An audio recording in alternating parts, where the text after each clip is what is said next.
Assalamualaikum warahmatullahi wabarakatuh. Bagaimana kabarnya? Semoga selalu dalam kondisi sehat ya. Nah, sesuai dengan rencana pembelajaran, pada kesempatan kali ini kita akan belajar tentang materi komunikasi verbal dan nonverbal. Nah, untuk tujuan pembelajaran kali ini di antaranya yaitu yang pertama, mahasiswa mampu mengobservasi komunikasi verbal dan nonverbal. Yang kedua, mahasiswa mampu membedakan bagaimana seseorang dapat membina hubungan baik dengan mendengarkan dan aktif bertanya. Pada pertemuan sebelumnya, kalian pasti sudah belajar apa yang dimaksud dengan komunikasi. Nah, di sini Ibu akan sedikit merecalling sebagai pengantar materi yang akan kita pelajari pada kesempatan kali ini. Jadi, apa sih yang dimaksud dengan komunikasi? Komunikasi adalah suatu proses interaksi atau pertukaran informasi antara dua orang atau lebih. Nah, di dalam komunikasi ini terdapat beberapa unsur yang harus kita perhatikan. Di sini, Ibu membuat jembatan keledai untuk unsur komunikasi, yaitu SMCR. Apa itu SMCR? SMCR ini terdiri yang pertama adalah S atau source, yang artinya adalah komunikator. Siapa komunikator itu? Komunikator adalah orang yang memiliki pesan, dan pesan tersebut ingin disampaikan kepada seseorang atau sejumlah orang. Yang kedua adalah M atau message, yang artinya adalah pesan. Jadi, pesan itu adalah sesuatu yang ingin disampaikan dari komunikator kepada komunikan. Nah, biasanya pesan ini dapat dikemas secara verbal dan nonverbal, dan ini nanti kita akan pelajari pada kesempatan kali ini. Yang ketiga adalah C atau channel, yang artinya adalah saluran media. Yaitu apa? Yaitu alat yang digunakan untuk memindahkan pesan dari komunikator kepada komunikan. Dan biasanya untuk saluran media ini dibagi menjadi dua, yaitu non-mediated communication atau face-to-face, yaitu komunikasi atau pesan yang disampaikan itu bisa secara langsung. Biasanya bisa melalui tatap muka. Nah, contoh dari non-mediated communication adalah forum, diskusi panel, rapat, ceramah, simposium, seminar, dan lain-lain. Sedangkan cara yang kedua adalah menggunakan media. Nah, komunikasi yang dilakukan dengan media dapat dilakukan melalui media massa ataupun bisa melalui non-media massa, misalnya radio, televisi, film, atau bisa melalui media cetak seperti surat kabar dan majalah. Nah, selanjutnya unsur yang terakhir adalah R atau receiver, yang artinya adalah komunikan. Siapa? Yaitu seseorang yang menerima pesan dari komunikator. Nah, biasanya peran antara komunikator dan komunikan di sini harus bersifat dinamis atau saling bergantian. Tujuannya adalah apa? Agar antara komunikan dan komunikator itu terdapat feedback yang baik. Secara umum, jenis komunikasi itu dibagi menjadi dua, yaitu komunikasi verbal dan komunikasi nonverbal. Ciri utama dari komunikasi verbal yaitu adanya penggunaan kata, sedangkan ciri utama dari komunikasi nonverbal itu adalah penggunaan isyarat. Langsung saja kita akan bahas satu persatu. Untuk yang pertama adalah komunikasi verbal. Jadi apa sih yang dimaksud dengan komunikasi verbal?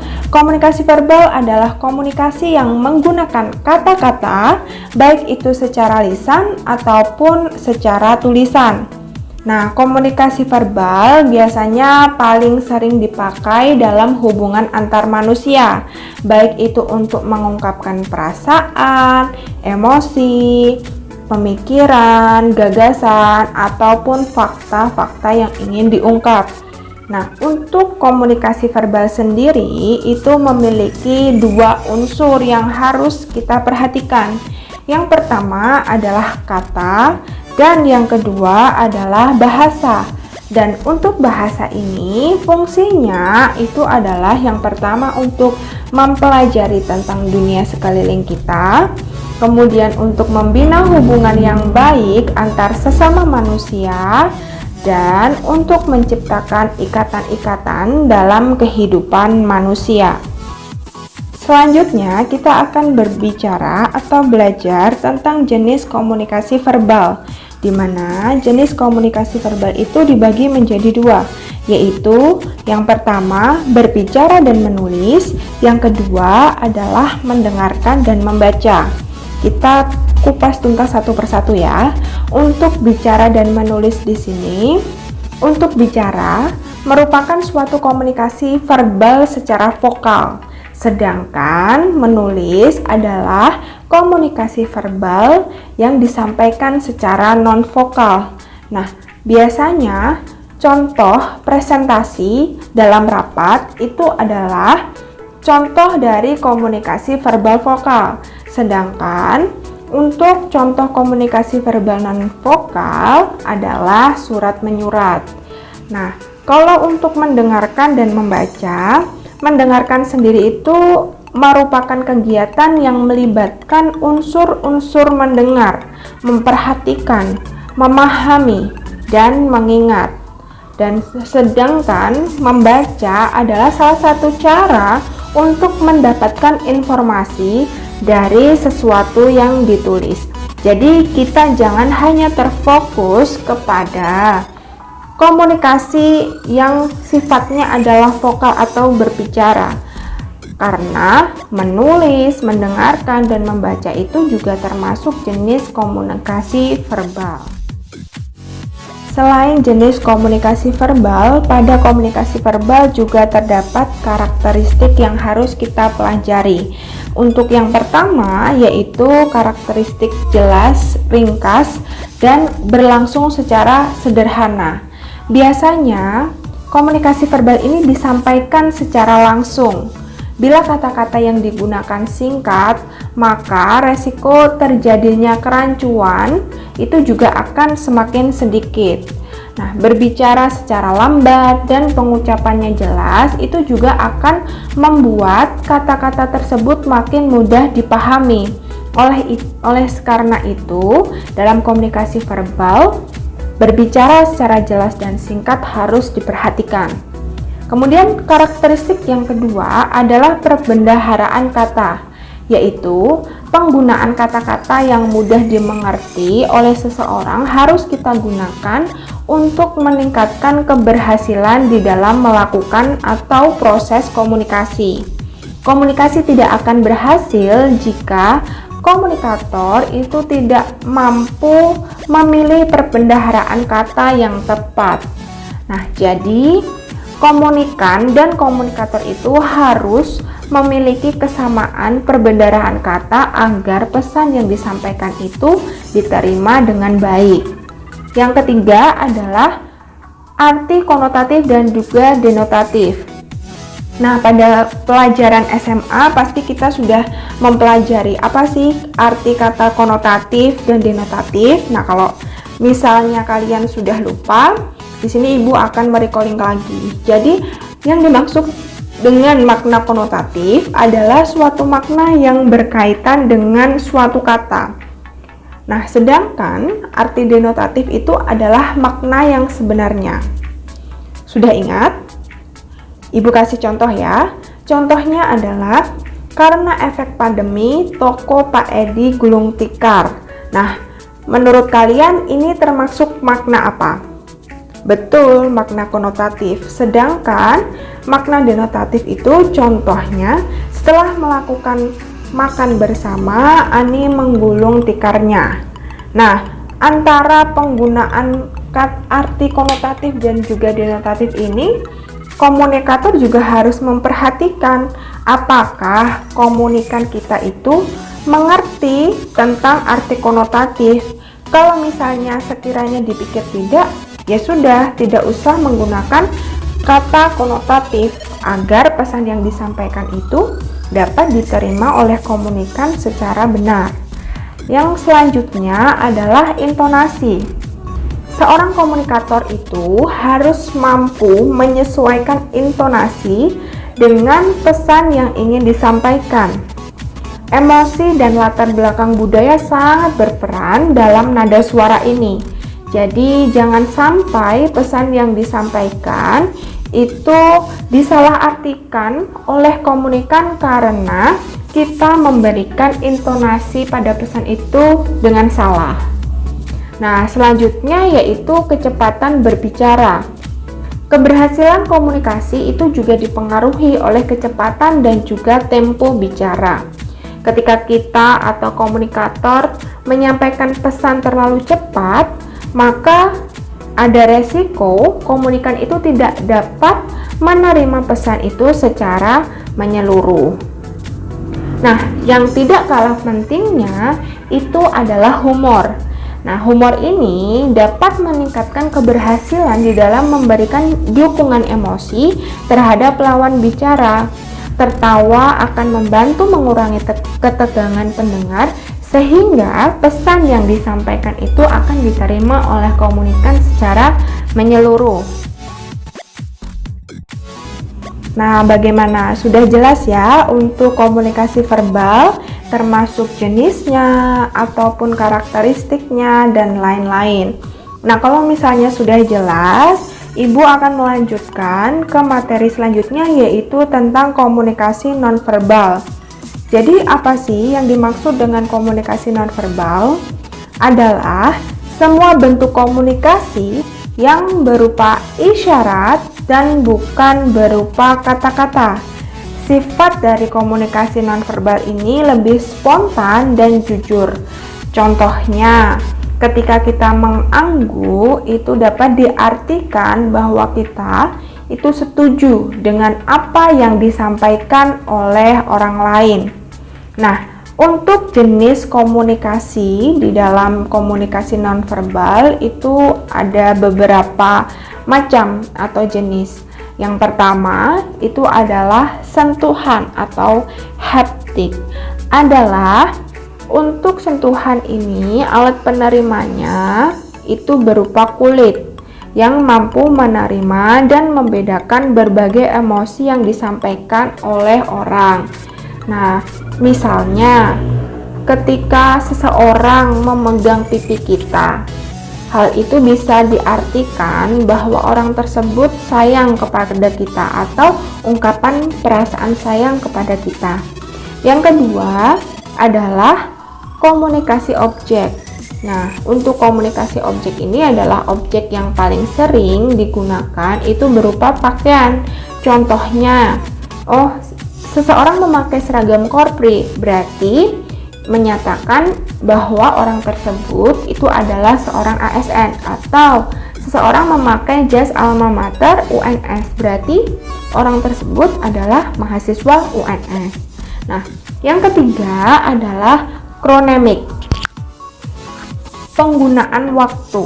Nah, hal ini berkaitan dengan peranan budaya dalam konteks tertentu. Contohnya, mahasiswa yang datang sebelum jam pelajaran dimulai dan sudah siap, itu dapat kita artikan bahwa mahasiswa tersebut menghargai waktu. Jenis komunikasi nonverbal yang lain adalah gerakan tubuh atau kinestetik. Nah, untuk gerakan tubuh atau kinestetik ini, biasanya isyaratnya itu bertujuan untuk menggantikan kata atau frasa. Nah, untuk gerakan tubuh itu sendiri juga terdapat beberapa jenis. Yang pertama adalah emblem. Untuk emblem sendiri, contohnya adalah ketika seseorang mengangguk, berarti dapat kita simpulkan bahwa orang tersebut itu menyatakan persetujuan. Kemudian yang kedua adalah ilustrator atau memberikan tanda. Misalnya, ketika kita mengatakan seseorang itu gemuk, maka kita bisa menggembungkan pipi kita. Yang ketiga adalah affect display. Affect display ini fokus pada ekspresi wajah. Contohnya, ketika kita marah, lelah, gembira, pasti wajah kita itu akan menampakkan apa yang kita rasakan. Nah, selanjutnya adalah regulator. Ini contohnya adalah ketika kita menganggukkan kepala, mengernyitkan dahi. Nah, selanjutnya yang lain adalah adaptor. Biasanya adaptor ini contohnya adalah ketika kita sering memainkan pensil, itu berarti tanda kita bosan, atau menggigit bibir berarti kita sedang gelisah. Nah, itu adalah contoh dari jenis komunikasi nonverbal dari gerakan tubuh. Selanjutnya adalah proxemic. Proxemic ini lebih kepada jarak yang menentukan tujuan kita untuk melakukan komunikasi. Misalnya, ketika kita ingin melakukan komunikasi secara intim, maka kita bisa mengatur jarak lebih dekat dibandingkan kita sedang melakukan komunikasi dengan orang banyak. Nah, selanjutnya yaitu vokalik. Nah, vokalik ini adalah unsur nonverbal dalam sebuah ucapan. Biasanya itu tentang cara bicara. Contohnya adalah nada bicara, nada suara, misalnya keras atau lemah, kecepatan dalam berbicara, intonasi, itu juga bisa memberikan isyarat kepada kita tentang perasaan dari komunikator atau orang yang menyampaikan pesan. Lalu apa fungsi dari komunikasi nonverbal itu sendiri? Nah, untuk fungsi utama komunikasi nonverbal itu adalah untuk mengirimkan makna melalui penguatan, berlawanan dengan komunikasi verbal, serta biasanya mengganti lambang-lambang verbal. Nah, komunikasi nonverbal ini juga digunakan untuk mempengaruhi orang lain dan mengatur alur percakapan. Lebih jelasnya lagi, di sini Ibu akan menjelaskan fungsi-fungsi komunikasi nonverbal. Yang pertama, bisa kita gunakan untuk mengirimkan suatu makna tanpa menggunakan kata-kata. Kemudian bisa juga kita mempengaruhi orang lain menggunakan komunikasi nonverbal. Kemudian bisa juga untuk mengatur alur percakapan.